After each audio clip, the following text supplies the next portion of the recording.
Bonjour et bienvenue dans cette guidance sentimentale pour les béliers pour le mois prochain, donc environ jusqu'au 15 mai au mois prochain. Donc évidemment, gardez votre bon discernement, surtout que c'est une guidance sentimentale, c'est pas tout le monde qui va avoir le même, pas tous les béliers qui vont avoir la même guidance dans le mois futur. Puis n'oubliez pas que ce ne sont pas les cartes qui décident, mais que vous êtes maître de votre propre destinée. Donc, on va comparer un peu vos énergies à la personne que vous avez en tête. Vous pouvez déjà être en couple ou avoir un œil sur quelqu'un qui vous intéresse. Donc, on va commencer par regarder votre situation à vous. Donc, on va y aller avec votre propre situation, qui est le 10 de bâton. Donc, avec le 10 de bâton, je pense que le bâton, c'est la passion, l'action. Donc, je pense que côté amour, vous avez déjà un bon bagage derrière vous, les béliers. Donc, vous êtes capable de vous défendre. Justement, vous êtes des béliers. Vous êtes capable de passer à l'action sans trop de gêne. Puis, ce sont vos énergies de base pour commencer. On va aller regarder les énergies de l'autre personne. Donc, on va aller voir la même chose de l'autre côté. Pour l'autre personne, c'est quelqu'un qui est un petit peu plus introverti. La lune, c'est vraiment l'introversion. Fait que c'est quelqu'un qui est plus intérieur, qui dévoile pas vraiment ses sentiments. C'est assez l'opposé de vous qui êtes une personne plus d'action. On va aller voir votre attitude consciente face à l'amour. Donc, de votre côté, votre attitude consciente face à l'amour, on a une carte ici, c'est le 9 de coupe. Ben, d'après cette carte-là, les coupes, c'est les émotions. Je trouve que vous avez l'air quand même assez à l'aise dans vos émotions. Vous avez l'air relax, à l'aise. Vous avez l'air, puis on a l'aigle aussi, de Sky is the limit. Hein. En arrière, on voit l'aigle qui est là, puis le mauve, l'habit, c'est plus, c'est la spiritualité aussi, bleu, mauve, donc vous pouvez peut-être vous rejoindre avec l'autre personne sur ce côté-là, mais je pense que vous êtes assez confiante dans vos ressources pour l'amour. On va aller voir du côté de l'autre personne, son attitude consciente face à l'amour.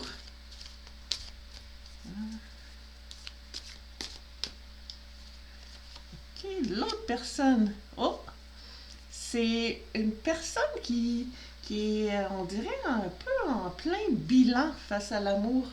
C'est une personne qui est arrêtée, puis qui est un petit peu... les pentacles, c'est l'abondance. Fait que c'est une personne qui est en train d'analyser un petit peu l'abondance dans sa vie, où est-ce qu'elle en est rendue, puis qu'est-ce que ça y prendrait de plus pour être heureuse. Donc, pour l'autre personne, plus en questionnement, tandis que vous avez l'air à l'aise quand même face au sentimental.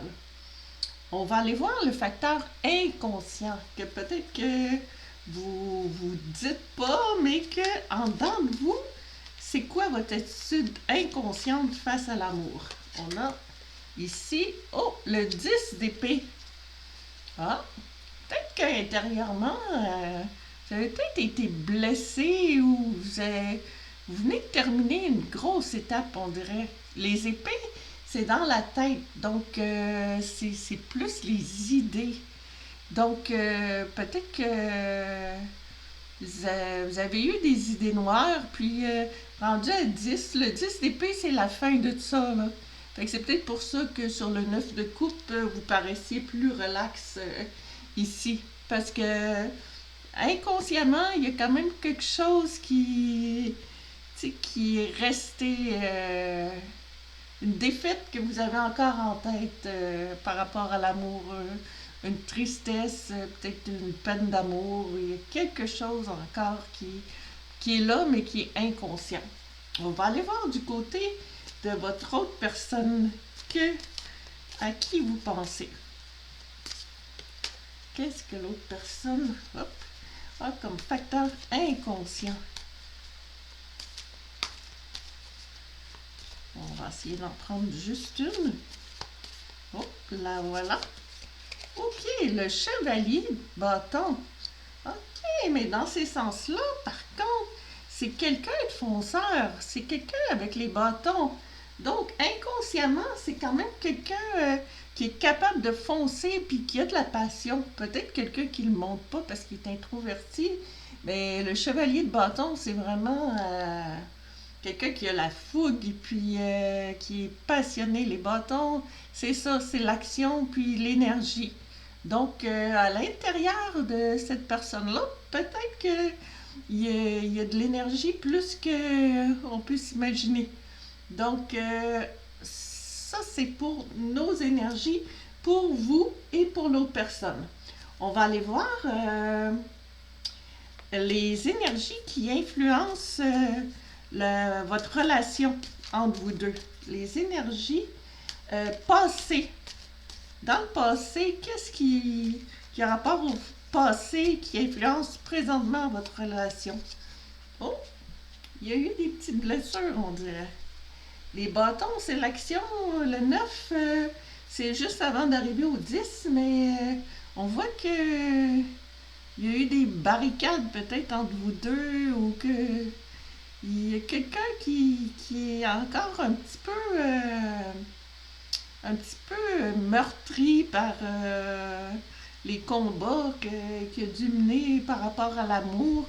Il y a comme une énergie de passé qui est autour tout de même de votre relation d'amour. Là, on va aller voir le défi par rapport à cette relation-là avec la personne que vous pensez.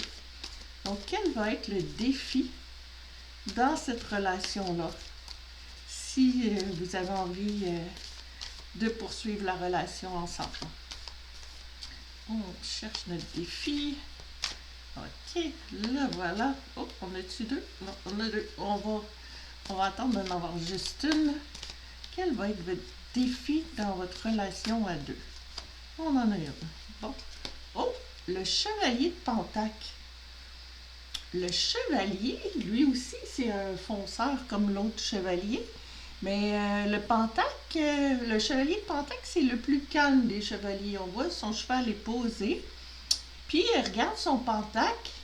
Puis c'est comme si faut pas aller trop vite. Le défi, c'est peut-être la vitesse là, dans le développement de votre relation.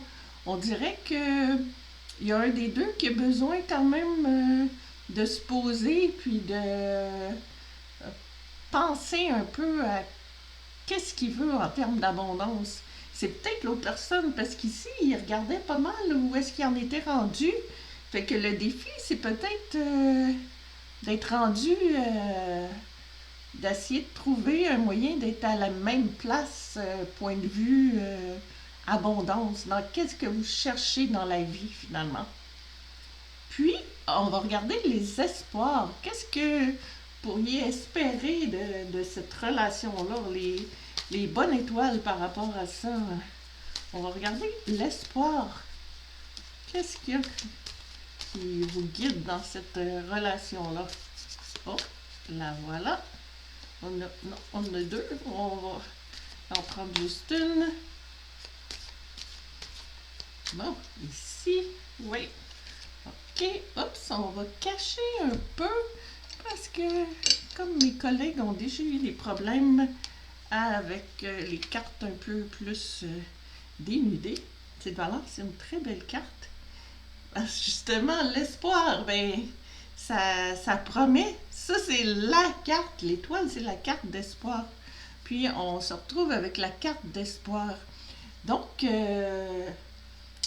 l'espoir là-dedans, c'est que vous soyez capable de trouver un équilibre entre les deux. Vous avez chacun vos côtés un petit peu différents à la base.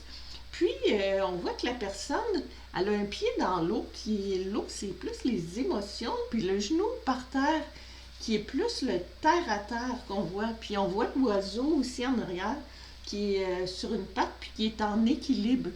Fait que je dirais que l'espoir là-dedans que vous pouvez avoir, c'est que vous allez réussir à trouver un équilibre entre vos deux tempéraments qui sont peut-être différents. Fait que l'espoir, c'est de... Le défi, ça va être de s'enligner dans la même direction pour votre abondance, d'avoir les mêmes projets de vie. Mais il y a quand même un bel espoir sur la carte de l'étoile, là, c'est vraiment la bonne étoile. Vous avez une bonne étoile qui brille au-dessus de votre relation avec cette personne-là. On va y aller avec quelles sont les énergies autour de vous deux, de votre relation.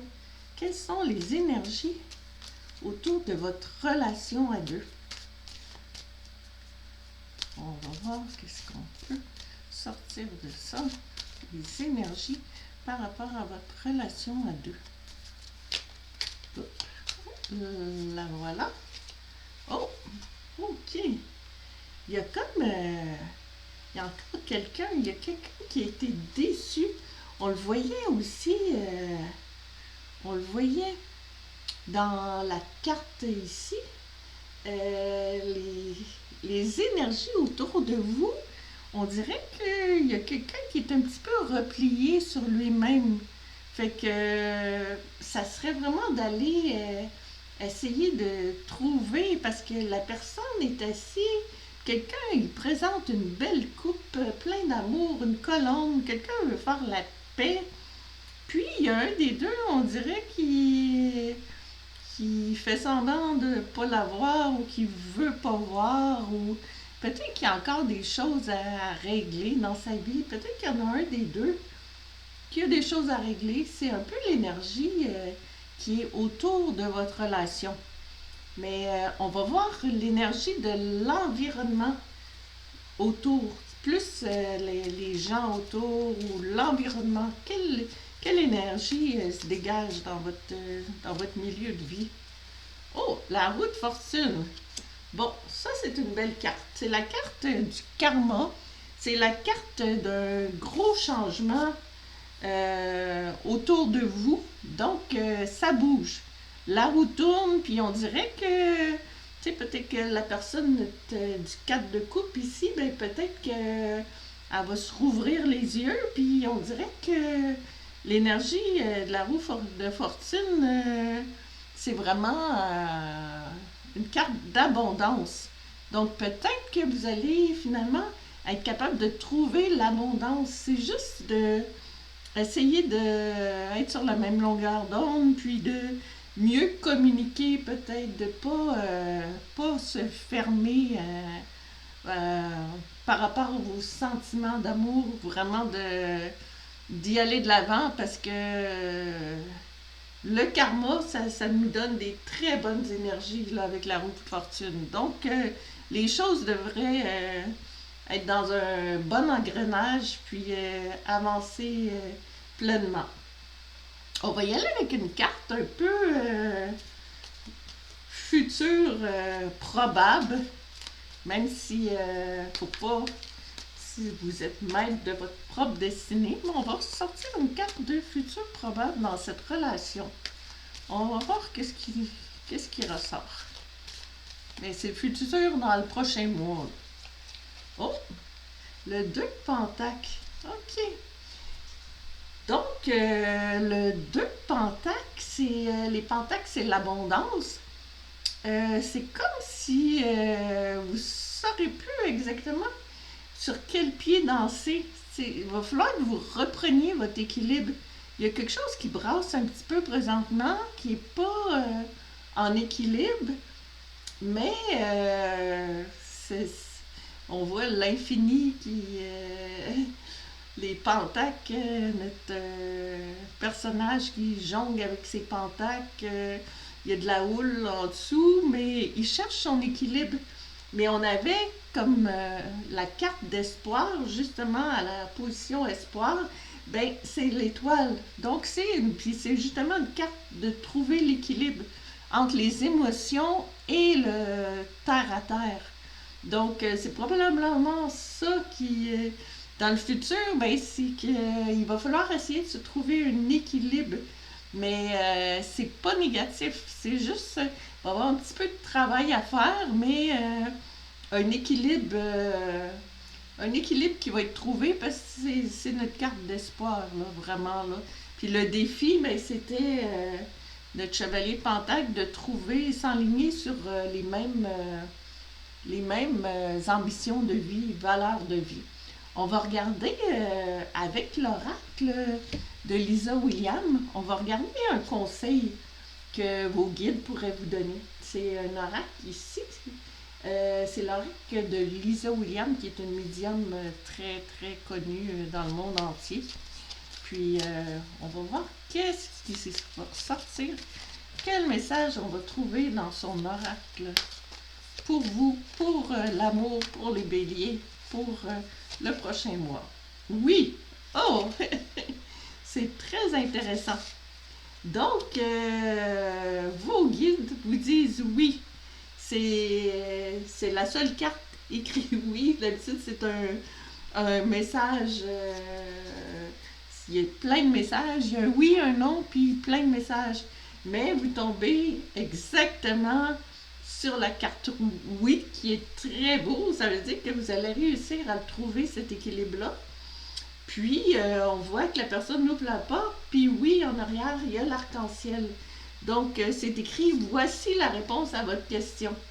Donc, je pense que les béliers, ça promet, ça s'enligne comme ça dans le prochain mois. Puis, à long terme, ben, ça va continuer. Donc, il y a des petites choses à régler pour s'adapter à l'autre personne, mais ça me paraît vraiment très intéressant comme guidance avec le oui pour finir ça. C'est vraiment, c'est très beau. Donc, les béliers, vous êtes maître de votre propre destinée, donc il faut agir en conséquence. Mais ce sont vos énergies pour le prochain mois. Donc, je vous envoie plein d'amour, puis merci d'avoir regardé la guidance jusqu'à la fin.